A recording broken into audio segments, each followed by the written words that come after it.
Welcome to Velora Crimes. In this video, we're going to dive into a case that was solved with nothing but a pizza and 2 packs of cigarettes for privacy. Some names and locations have been changed, but everything you're about to hear is based on real events. Let's unravel this mystery. The mystery of a Chicago murder. It was a December night in Chicago. A night so cold the wind cut like a knife. The wind howled through the empty streets, filling the spaces between apartment buildings with swirling snowflakes. On a night like this, most people's only wish was to be home, tucked under a warm blanket, seeking peace. But for a young mother named Emily, that evening held a different plan. Emily was in her early 20s, a college student, a young woman with hopes and dreams, just like anyone else. But her ordinariness ended there. She was a mother to a 3-year-old girl, Sophie. The responsibility of motherhood had fallen on her shoulders at a young age, and she had shaped her life for her daughter. Sophie was the apple of Emily's eye. That evening, she had left her little girl with her mother, Caroline, with peace of mind. Caroline was a kind and cheerful woman who lived on the east side of Chicago and was loved by all who knew her. She had put her daughter and granddaughter at the center of her life. Every weekend she would take Sophie, play games with her, and take her to the small park at the end of the street. Sophie's laughter was the greatest reward in life for Caroline.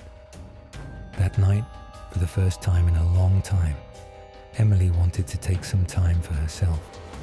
She had decided to go out for dinner with her boyfriend at a small restaurant on the other side of town. Maybe they would dance a little, chat a little. Most importantly, she would feel like a young woman again, not just a mother. Everything was fine, until a sense of unease crept into Emily's heart. Sitting at the table, she looked at the phone in her pocket, taking a deep, thoughtful breath. Her boyfriend noticed. "Is everything all right?" he asked. Emily smiled faintly, but her voice was trembling. "Yeah, I want to call my mom to make sure Sophie is okay." She opened the phone. It rang and rang. Then suddenly, a tiny voice came from the other end. It was Sophie's voice.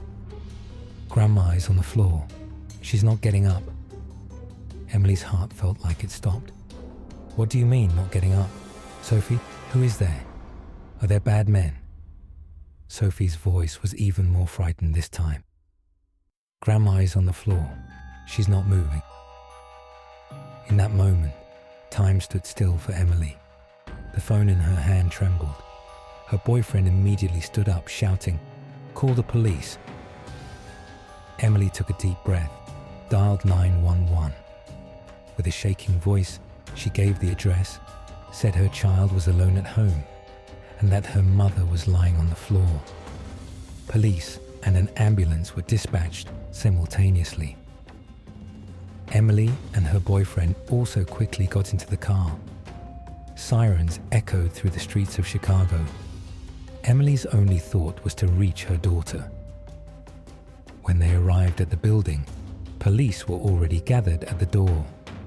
Emily's hands were shaking. "I have a key," she said, but she couldn't find the strength to open the door. Silence came from inside. One of the police officers looked in through the window, and the sight he saw was something he would never forget. Little Sophie's head was covered in duct tape. The child was on the floor, looking at the door with crying eyes, and the room was covered in blood. There were 2 lifeless bodies on the floor. One was Caroline, the other was Robert. Robert had been Caroline's boyfriend for about a year. He was a warm-hearted man, well-liked by the neighbors. He was good with children and treated Sophie like his own granddaughter. But now, both of them were dead. Emily screamed and ran towards the door. The police had to hold her back. Then the door was opened. Once inside, the scene was even more horrifying. Furniture was overturned, drawers were emptied, everything was in disarray. But what was most shocking was seeing the victims in that state. Caroline and Robert had been stabbed multiple times. Forensic teams immediately came in. Sophie was quickly passed from one set of arms to another. The initial check revealed a miracle. The little girl had no injuries on her body. They had taped her up, and there was blood on her head, but she had not been killed. Emily burst into tears. My baby," she said. But her eyes were still on her mother, lying on the floor. Caroline's lifeless body was in a pool of blood in the middle of the room. The police began to inspect the house in detail. It looked like a robbery. Drawers had been rummaged through, and belongings were scattered. But when a detective lifted the bed, he found something completely different. $16,000 in cash. The detectives looked at each other. If this was really a robbery, why would such a large amount of money be left behind? The bloodstains found at the crime scene and the marks that looked like they had been washed off in the sink were other clues for the police. The killer or killers had spent time there. They had washed their hands, tried to clean the knives, but still, there was blood everywhere. Caroline and Robert were not ordinary victims. Someone seemed to have targeted them specifically. The neighbors were questioned. The tenant on the second floor said he hadn't heard anything.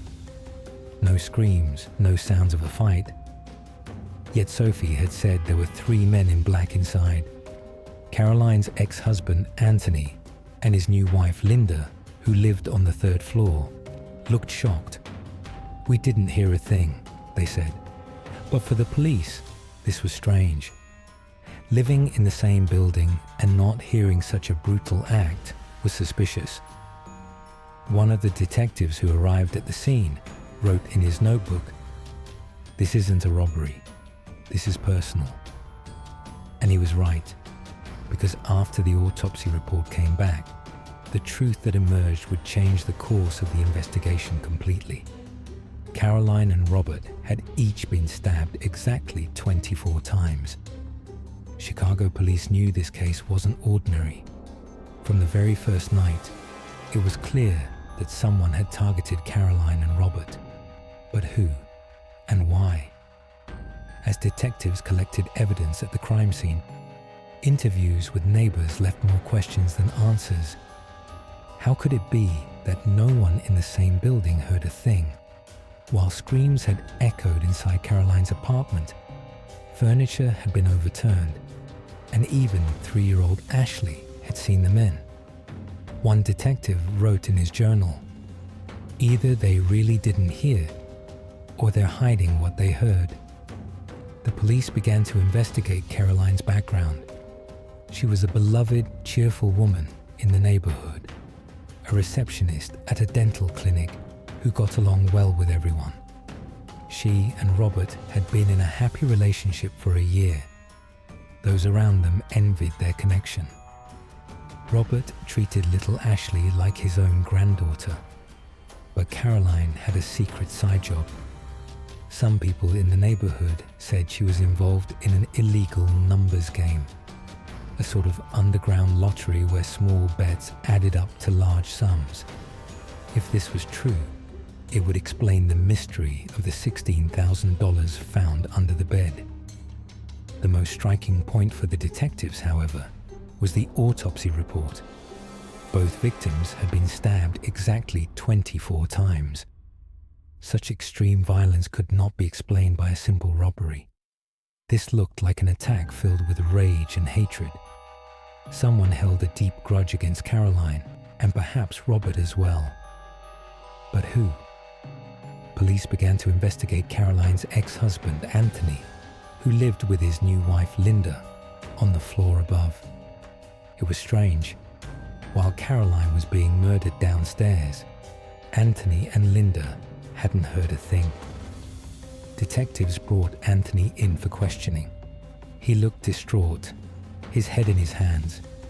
He was in shock when he learned that his ex-wife and her boyfriend had been killed. Worse, he learned that his granddaughter Ashley had been in the apartment at the time. His eyes filled with tears. "My granddaughter, was she there too?" he asked in a choked voice. Anthony seemed sincere, but the detectives remained suspicious because the expression on Linda's face was entirely different. She looked neither sad nor surprised. It was as if she knew everything but was keeping it a secret. The next day, detectives looked into Caroline's circle. People who knew her said she was a trustworthy and helpful woman, but they also mentioned the secret lottery business. The money involved in this scheme could have gotten Caroline into trouble. One neighbor said, different people were always coming and going.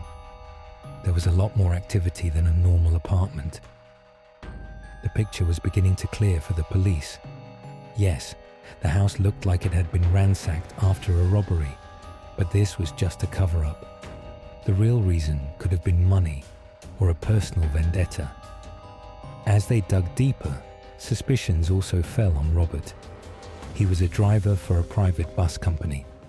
A shocking detail emerged from interviews with his co-workers.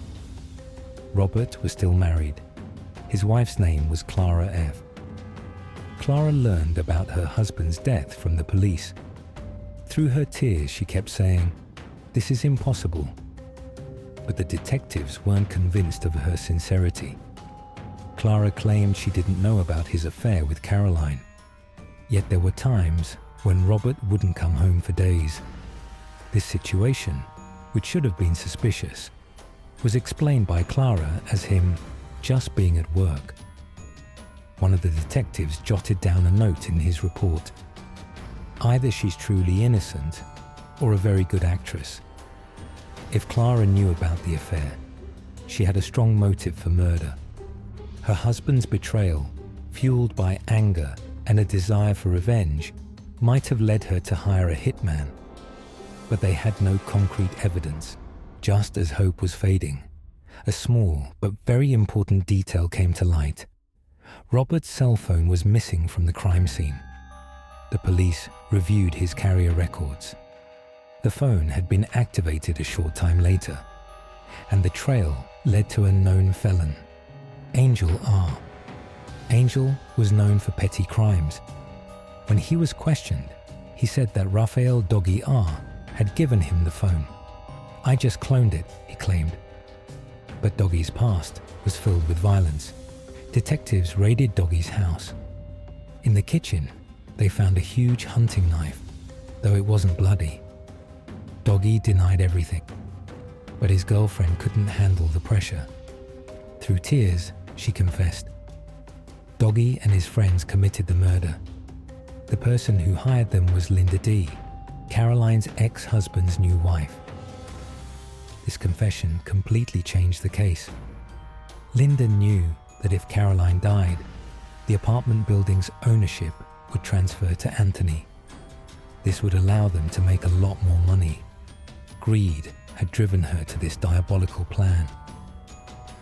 Doggy gave the police another name, Raymond M. He was the one who had actually delivered the knife blows, killing Caroline and Robert. Police caught Raymond. At first, the man remained silent. He was questioned for hours, threatened and coaxed, but he didn't say a word. Finally, he made a small deal. 1 pizza and 2 packs of cigarettes. In exchange, he would tell them everything. And he did. Linda had given him Caroline's key. She had paid him. He had entered the house and brutally stabbed Caroline and Robert. He had not killed Ashley. Killing a child was not part of the deal.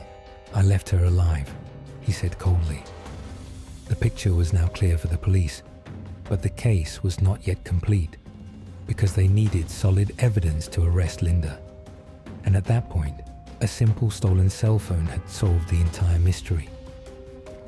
Raymond's confession enabled the Chicago police to solve a case that had seemed like it would remain a mystery for years. This confession, given in exchange for a pizza and 2 packs of cigarettes, laid bare a cold and brutal truth.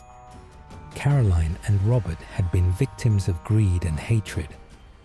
Raymond spoke of how Linda had given him Caroline's house key, how he had entered the home, and how he had stabbed Caroline and Robert multiple times, as if it were a routine job.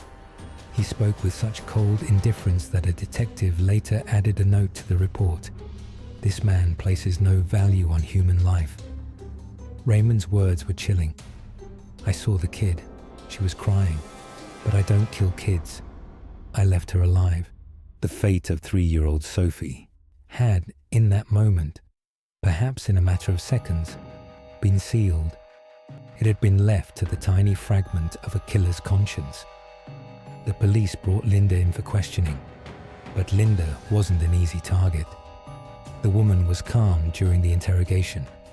She feigned sadness over Caroline's death, shedding tears, but every word she spoke felt artificial. The detectives knew. Linda was the mastermind, the one who planned it all. But to send her to prison, a confession wasn't enough. Evidence was needed. Months passed.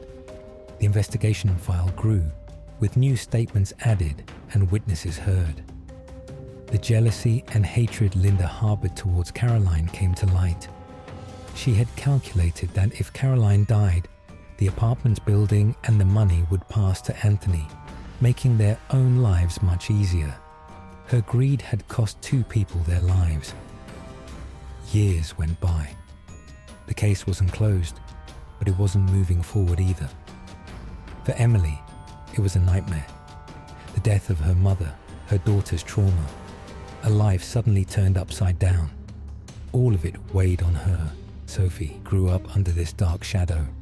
She would still wake up screaming in her sleep after she started school. The phrase, "Grandma is on the floor, she's not getting up," was seared into her tiny memory.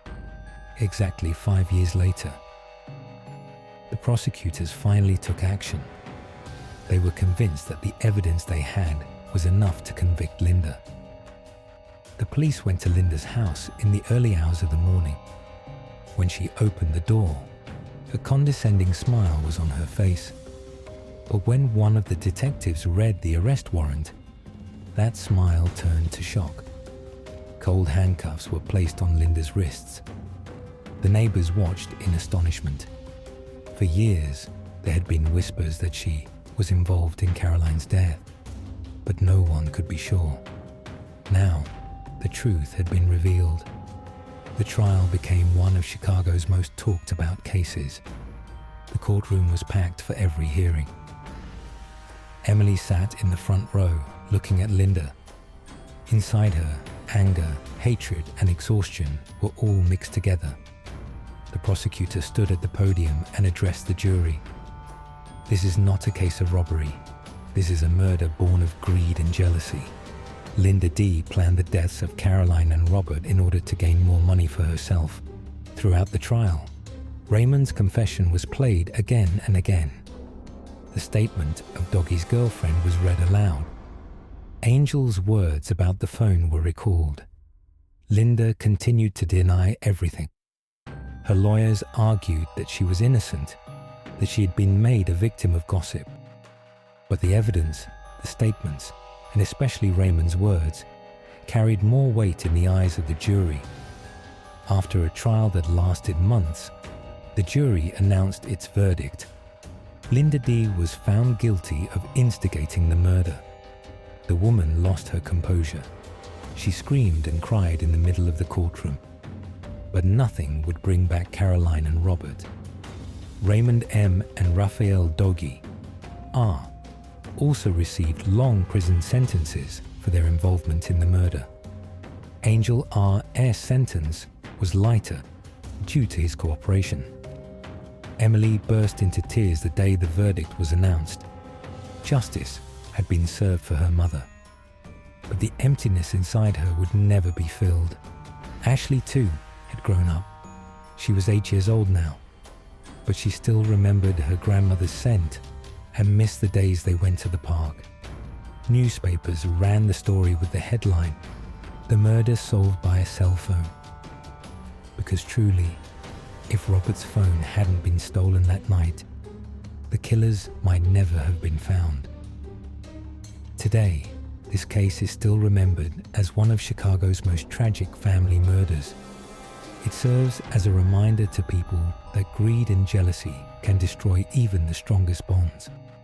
They can take the lives of innocent people in a matter of seconds. In an interview, Emily, holding Ashley tightly, said, "My mother taught me one thing: love. Losing her this way is the biggest wound in my life, but I have to be strong for Sophie." Sophie is an adult now. She says she has never forgotten what happened that day, but thanks to her mother, she learned to hold on to life again. And only one question remains in our minds. If that phone hadn't been stolen, would this murder ever have been solved? Leave a comment and tell us who you think is responsible. And don't forget to subscribe to support the channel.